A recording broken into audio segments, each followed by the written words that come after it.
জন্মের আগেও জন্ম পরেও জন্ম লিখেছিলেন কবির সুমন। সেই রকমই কাঁটাতারের এপারেও বাংলাভাষী, বাংলাভাষী কাঁটাতারের ওপারেও। বাংলাভাষীতে 6 লাখ দেশের উত্তর পূর্বের রাজ্য ত্রিপুরা, অসম সহ একটা বড় অংশ। আর বর্তমানে এই বাংলা ভাষাকে কেন্দ্র করে যত সমস্যা। ভিন রাজ্যে কাজ করতে যাওয়া পশ্চিমবঙ্গের পরিযায়ী শ্রমিকদের বাংলাদেশি সন্দেহে নির্যাতন, হেনস্থার শিকার হওয়ার অভিযোগ উঠছে। এমনকি তাদের বাংলাদেশে পুশব্যাকও করা হচ্ছে। বাংলাভাষী রাজ্য ত্রিপুরার কাউকে এরকম কোনো অভিজ্ঞতার সম্মুখীন হতে হয়েছে কিনা জানা যায়নি। যেমন জানা যায়নি অসমের কোনো বাংলাভাষী মানুষকে ভিন রাজ্যে হেনস্থা, নির্যাতন, এমনকি পুশব্যাকের অভিজ্ঞতার সম্মুখীন হতে হয়েছে। এখনো পর্যন্ত পরিস্থিতি অনুযায়ী সমস্যা শুধু পশ্চিমবঙ্গকে কেন্দ্র করেই। সমস্যা পশ্চিমবঙ্গ থেকে দেশের অন্য রাজ্যে কাজ করতে যাওয়া পরিযায়ী শ্রমিকদের নিয়েই। কিন্তু কেন সমস্যা? বাংলাদেশ লাগোয়া রাজ্য হলো পশ্চিমবঙ্গ। আন্তর্জাতিক সীমান্তের একটা বড় অংশই পশ্চিমবঙ্গের ওপর। সব জায়গায় কাঁটাতার নয়, বরং বহু জায়গায় অরক্ষিত। ম্যাকমোহন লাইন অনুযায়ী এমন বহু জায়গা আছে যেখানে বাসিন্দাদের বাড়ি ভারতে এবং রান্নাঘর বাংলাদেশে। এই অবস্থায় সংশ্লিষ্টের নাগরিকত্ব নিয়ে প্রশ্ন ওঠা স্বাভাবিক। যেমন স্বাভাবিক ছিটমহলের মানুষদের নিয়ে। সরকারিভাবে 2015 সালে ভারত বাংলাদেশের মধ্যে ছিটমহল বিনিময় হয়েছে। তার আগে পর্যন্ত ছিটমহলের মানুষ এক নেই ভূখণ্ডের বাসিন্দা ছিলেন। তাদের জন্ম মৃত্যু কিছুরই খোঁজ ছিল না কারোর কাছে। তারা না ছিল ভারতের, না বাংলাদেশের। পরবর্তী সময়ে ছিটমহল বিনিময়ে নাগরিকত্ব পায় এই এক সময়ের ভূখণ্ডহীন মানুষজন। কিন্তু কথার টান। বস্তুত পশ্চিমবঙ্গ এবং বাংলাদেশ দুই জায়গার মানুষই বাংলাভাষী হলেও ভিন্ন কথা বলার টান।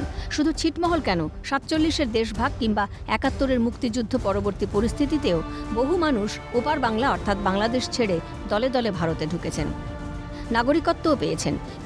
এর মধ্যে সমস্ত ধর্ম বর্ণের মানুষ রয়েছেন।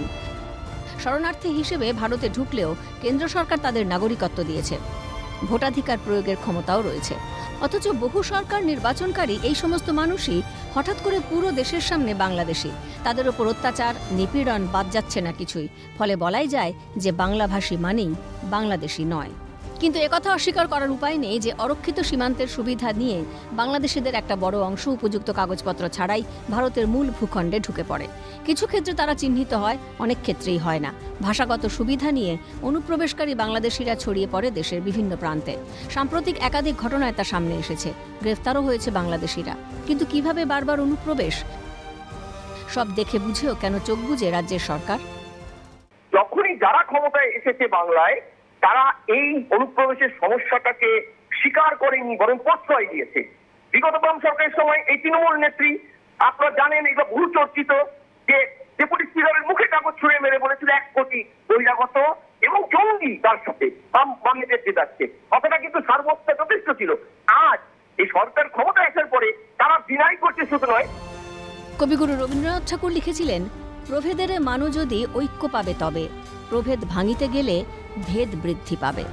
সব বাংলাভাষীকে বাংলাদেশি তকমা দেওয়া কি ভেদ বৃদ্ধি করছে না? উঠছে প্রশ্ন। ক্যালকাটা নিউজ।